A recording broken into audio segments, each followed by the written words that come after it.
nitong panahon na usa ka higayon may mga Parisiyo na nungutana kang Hesus kung kanusa maghari ang Diyos. Mitubag siya, ang paghari sa Diyos dili butang na inyong makita. Walay makaingon ani ara o ato ara, kay ang paghari sa Diyos anaa sa sulod ninyo. Unya mingon si Jesus sa mga tinunan, moabot ang panahon nga mangandoy kamo pagtan-aw sa usa sa mga adlaw sa Anak sa Tao. Apan dili gayud kamo makakita niini. Adunay daghan nga moingon, tua dito o di adiri. Apan ayaw kamo pag-adto aron pagsusi niini. Ingon nga ang kilat mukilab tadlas sa kalangitan gikan sa usa ka bahin niini ngadto sa pikas nga bahin. Mauusab unya ang pag-abot sa Anak sa Tao. Apan una sa tanan, kinahanglan mag-antos siya pag-ayo. Ug unya isalikway siya sa mga tao nga nagpuyo niining panahuna karon.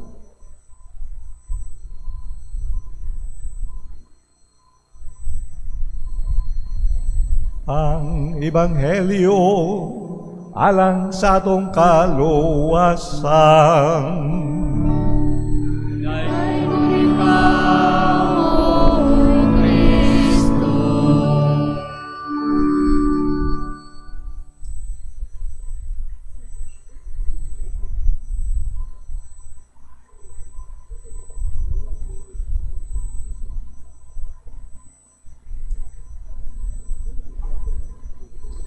Mga minahal ko mga ison sa Ginoo, katulod na karon nga adlaw sa atong misa novena.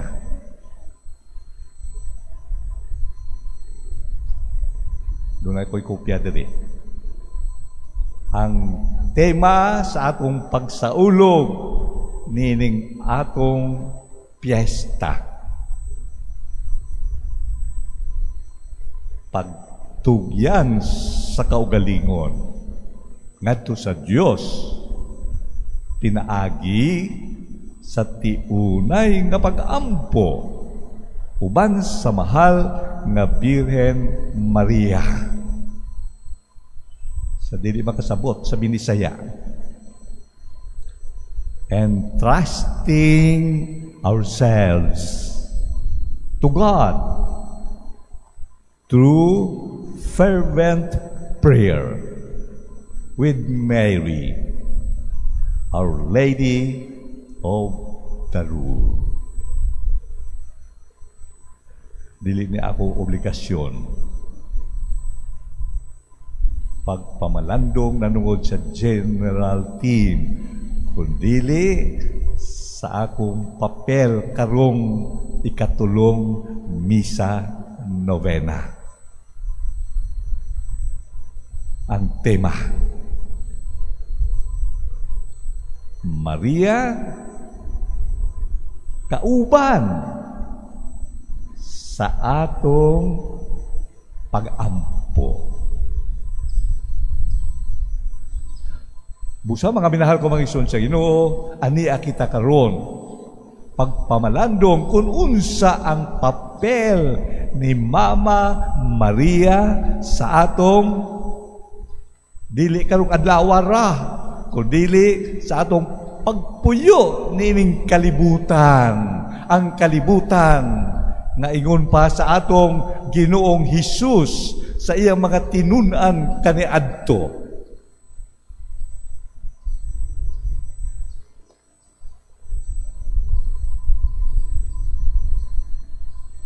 Una sa tanan, kinahanglan mag-antos ang anak sa tao. Pag-ayo. Ug unya, isalikway siya sa mga tao nga nagpuyo niining panahuna karon.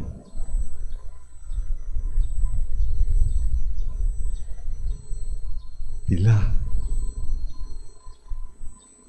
ka mga binuhat sa Dios nga dili mo ila kaniya kung kinsa siya.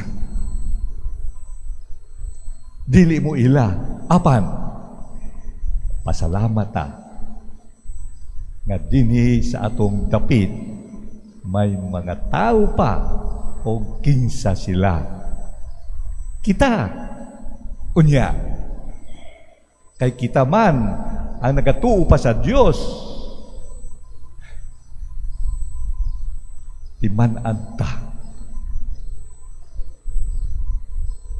ang atong Dios nagapahinumdum kanato na wala pa siya magpakatawo. Giandam na sa Dios kung unsaon niya pagluwas sa kalibutan.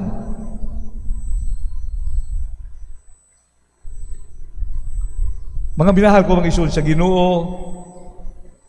kita isip mga Katoliko, mangutana ta sa atong kaugalingon. Ngano ni amanta nining kalibutan?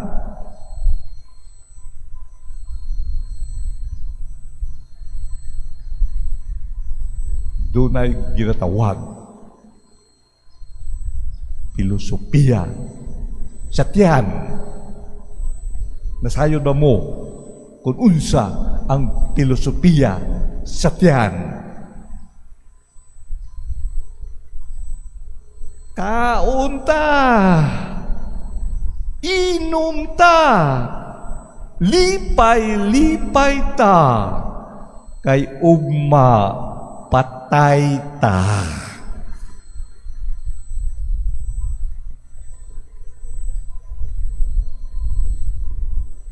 Unsa man ang atong masinati dining atong panahon karon. Pagkadaghan sa mga nagkinahanglan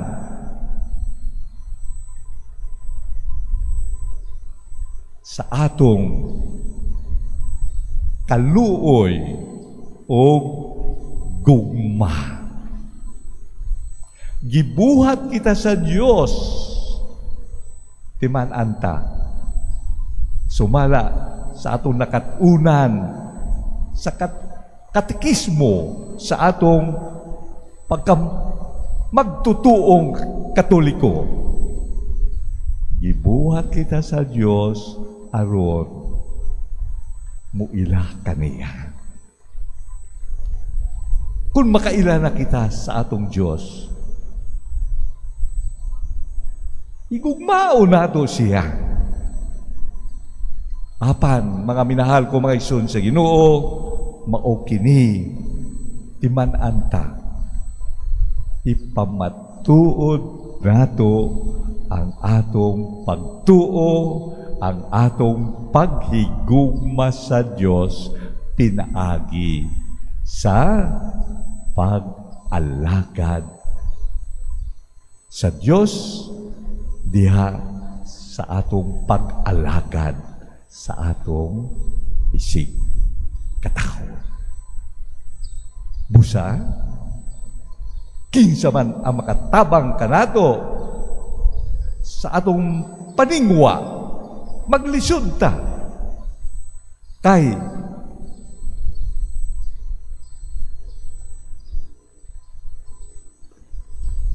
ang atong kahimtang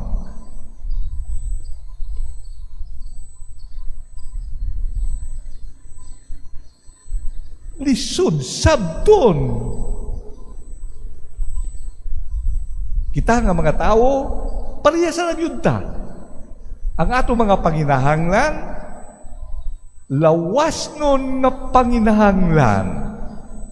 Apan, gawas sa atong lawas nun nga panginahanglan, ang atong espiritual nga panginahanglan. Apan, mga minahal ko mga igsoon sa Ginoo, sumala sa atong pagtuo, may lawas kita. Unya, ang gitawag sa in-Ingles, the basic needs sa tao, puloy-anan, trabaho, kung magkasakit, tambal,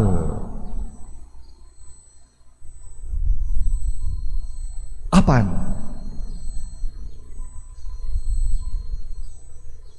unsa na ang nagakahitabo. Kay lawas nun ang mga paginahanglan, nagkinahanglan kita og doktor.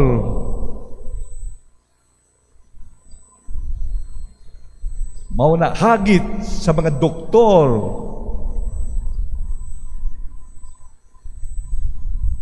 ang pagpamatuod sa ilang pagtuo sa Dios. Pinaagi sa pag-alagad sa mga may sakit sa lawas. Lain-lain ang mga sakit sa lawas.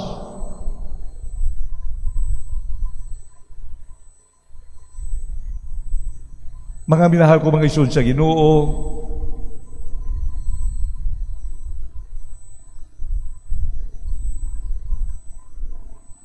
balik ta sa giingon, filosofiya sa tiyan. Kaon ta, inom ta, lipay-lipay ta, kay ugma patay ta. Unsa ang mahimo matabang sa mga doktor kung wala kay kontrol sa imong kaugalingon. Mga minahal ko mga igsoon sa Ginoo, ang mga nawong sa akong mga kaila, di na ko makaila. Kaya nga naman, nausab ang mga nawong. Wala na'y pugong-pugong. Ingon pa sa akong gipangutana. Nga naman, mao ka na karon ang imong kahimtang. Ibiyaan ako sa kusina. Unya, sa kusina, unsa man ang ginaandam. Ready-made.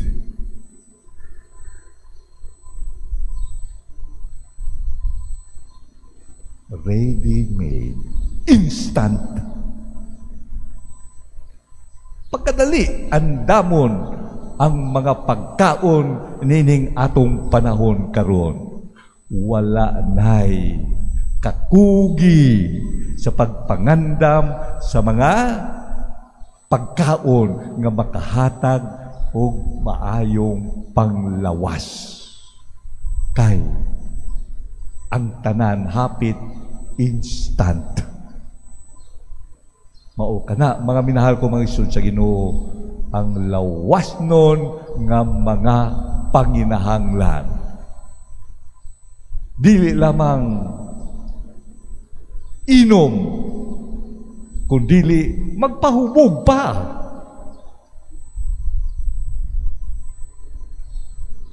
Unya, unsa man ang sangputanan kun mao kana ang pagpadayon sa pag-atiman sa lawas nun nga mga panginahanglan.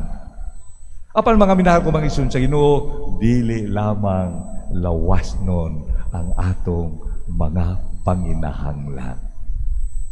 Kung tinuod ang atong gugma, hatagan ta o maayong pagpasabot sa atong mga isig kaingon.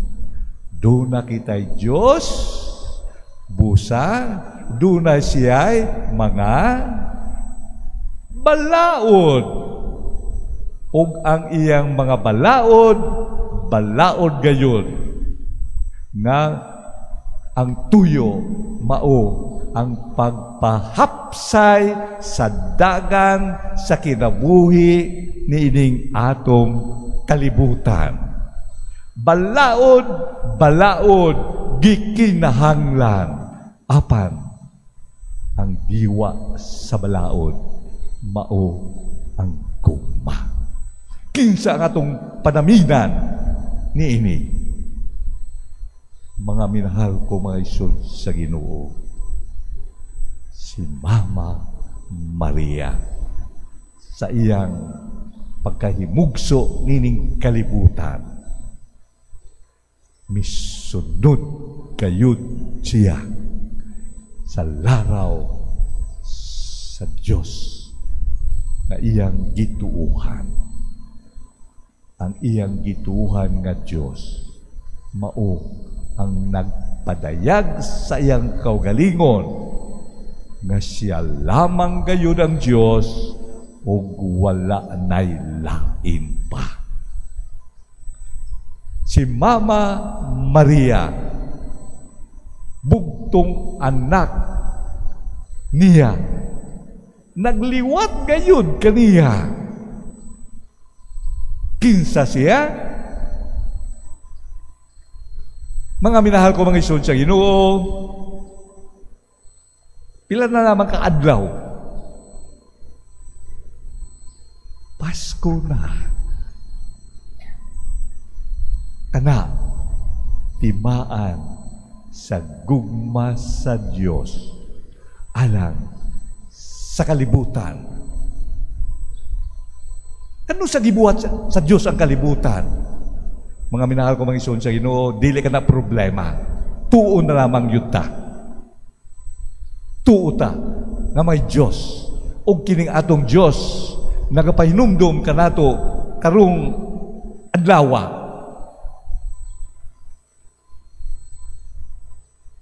Una sa tanan, kinahanglan mag-antos siya pag-ayo. Ug unya, isalikway sa mga tao na nagpuyo ni ining panahon karon. Sakripisyo ang gikinahanglan. Mao kana ang gibuhat sa atong Ginoong Hesukristo. Sakripisyo alang sa kaayuhan sa atong isig katao.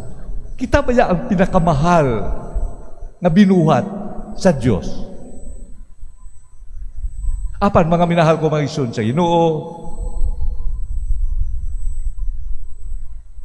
kay kita man ang pinakamahal nga binuhat sa Diyos,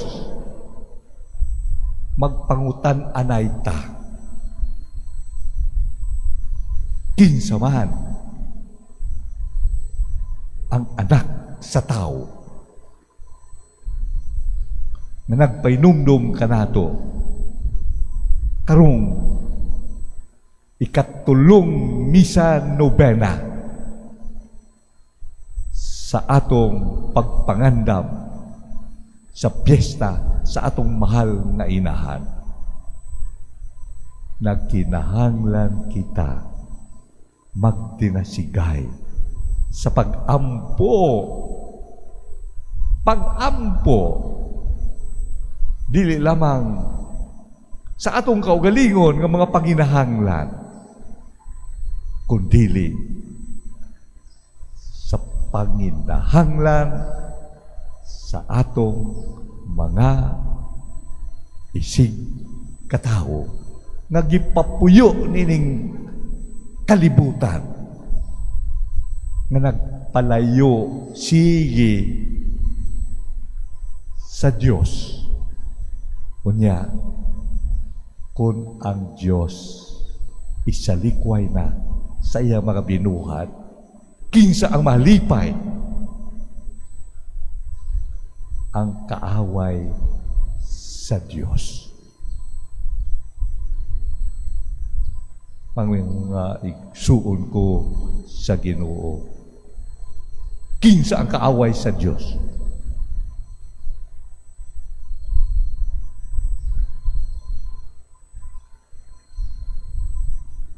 Kaila ka mo kaniya siguro.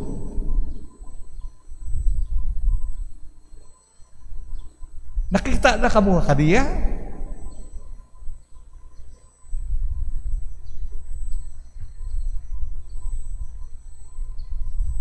Makapahadlo ang iyang nawong. Usbon ko pagingon. Makapahadlo ang iyang nawong sa batanon pata, sa bata pata, tuuta na ang mga demonyo, mga demonya nagsuroy-suroy niining kalibutana ug mao kana mga minahal ko mga isuon sa Ginoo. Wala tay ikasukol. Wala tay ikasukol sa atong mga kaaway ng mga demonyo, mga demonya. Apan, napatik na ang kadaugan sa mga nagatuo sa Dios ug nagasalig sa gahom sa Dios. Mao kini ang panig-ingnan sa atong mahal nga inahan, Birhen Maria. Siya gipanamkon nga walay sala.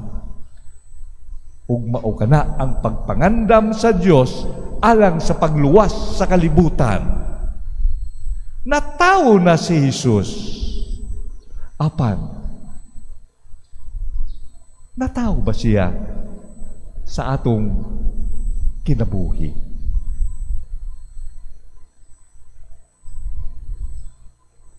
Kada tuig mo sa ulo kita, Christmas. Apan mga minahal ko mga isun sa Ginoo, mao kana ang pinakadakong timaan sa gugma sa Dios. Pinaagi sa atong mahal nga inahan, Birhen Maria. Nangandam si Mama Maria pagtabang, pagluwas sa kalibutan, pinaagi sa iyang bugtong anak nga si Jesus. Apan mga minahal ko mga ison sa Ginoo, wala kita giluwas sa atong Ginoong Jesucristo sa sayon nga paagi. Mao kana kinahanglan magsakripisyo kita. Sakripisyo timani ang kahulugan sa sakripisyo. Sakra, balaan. Facere, pagbuhat busa mao kini ang atong buluhaton samtang nagpuyo pa kita niining kalibutan. Magsakripisyo kita alang sa himaya sa Dios, alang sa kaayuhan sa atong mga isig katawo, aron nga ang Dios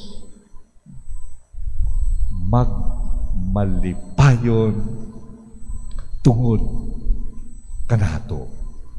Ingon pa sa usa sa mga bantugan nga santos sa atong simbahan,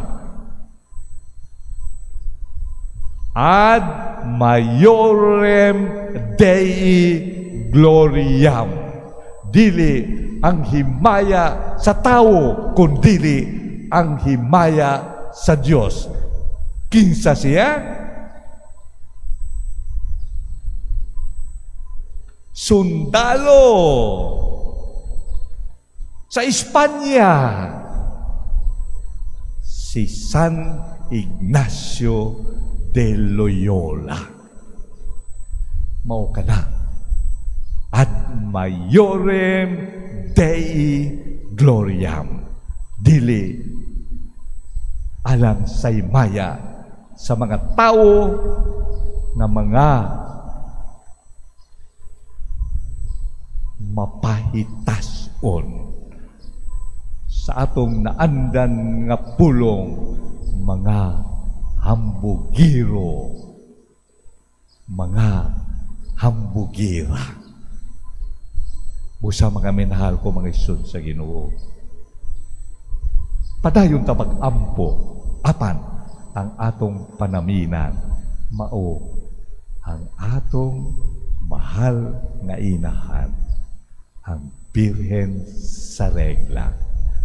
289th anniversary sa atong pagsaulog sa iyang piyesta. Ang atong upon karon Lapu-Lapu City na.